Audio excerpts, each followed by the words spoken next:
প্রতিষ্ঠানে যাও, চাষ করতে যাও, যাইয়া কি করো? আবতাগু মিন ফাদলিল্লাহ। আর আমার রিজিক, আমি যে তোমারে অনুগ্রহ করেছি, রিজিক দিয়েছি, ওই রিজিক তালাশ করে আনো। সুবহানাল্লাহ। প্রিয় ভাই সব, হযরত ওমর রাদিয়াল্লাহু তাআলা আনহু মসজিদের ভিতরে দেখলেন কিছু লোক বসা। জোহরে দেখলেন, আসরে দেখলেন, মাগরিবে দেখলেন, এশায় দেখলেন। পরের দিন ফজরের সময় সেই একই জায়গায় কয়েকটা লোক, একই লোক দেখে জিজ্ঞেস করলেন, তোমরা কারা?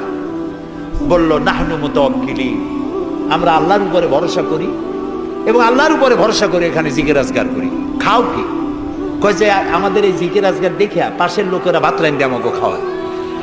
রাসূলুল্লাহ বললেন, তোমরা তো মুতাওয়াক্কিলুন, তোমরা তো অন্যের উপরে নির্ভরশীল, আল্লাহর উপরে তো নির্ভরশীল তোমরা নও।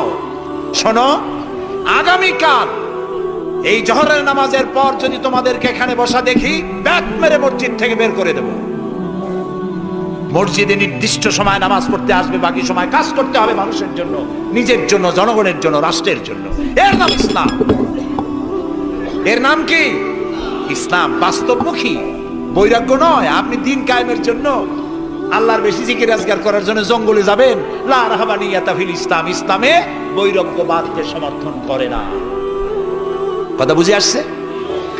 সুতরাং আপনি রাত্রি বেলায়, দিনের কোলাহলপূর্ণ সময়, আপনি আল্লাহর সাথে প্রেম করতে সময় পাচ্ছেন না। আল্লাহ তাআলা বলছেন, ওয়াজআলনাল লাইলা লিবাসা ওয়াজআলনা নাওমাকুম সুবাতা, রাত্রে বানাইছি, রাত্রিকে বানাইছি শান্তির আচ্ছাদন। সুবহানাল্লাহ বলবেন না?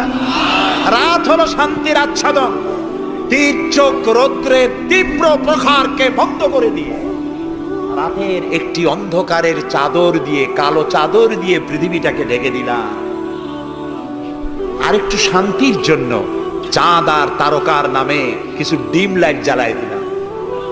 গভীর রাত্রে ওঠো, মানুষ যখন ঘুমায় তখন তুমি সেজদায় পড়ে কাঁদো।